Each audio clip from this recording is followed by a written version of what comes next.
ఆ పోలీస్ గొడవ, పల్లె ప్రశాంత్ జైలు ఇది అప్పుడు ఏమనిపించింది నైట్ టైం మీకు? ఫస్ట్ చాలా బాధ అయింది అసలు. అది ఇంత దారుణం అంటే అది అసలు మా కళాకారులు అలా మేము సెన్సిటివ్. ఇప్పుడు అంటే అవార్డు ఇచ్చి జైల్లో పెట్టినట్లే సేమ్ నేను అదే డైలాగ్ చాలా చోట చెప్పాను. నేను ఆ అవార్డుని తీసుకుపోయి జైల్లో పెట్టిండ్రు అని చెప్పాను. సో అట్లా అని చెప్పి పోలీస్ వ్యవస్థ అనేది గొప్పది. వాళ్ళు లేకపోతే మనం లేని వాళ్ళ కాబట్టి వాళ్లకు కొంచెం వ్యతిరేకంగా భావనతో అక్కడ ఏదో జరిగినట్టు వాళ్ళకి అనిపించి పాపం వాళ్ళు ఇబ్బంది పడ్డారు. సో వాళ్ళని ఇబ్బంది పడ్డ మాట మాత్రం వాస్తవం. అది పోలీసు వాళ్ళు ఇబ్బంది పడ్డారండి, డౌట్ లేదు.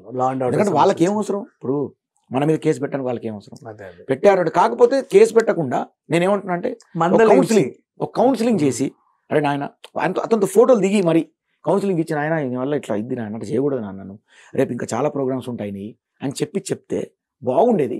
అని పాపం వాళ్ళు అంటే తెలియకుండా అనుకోకుండా జరిగిపోయింది అంతా. అనుకోకుండా జరిగినటువంటి పరిణామాలకు మనం లా ప్రకారం వాళ్ళు చేశారు, మనం లా ప్రకారం వెళ్ళి అతను మనం బయటకు తీసుకొచ్చాం.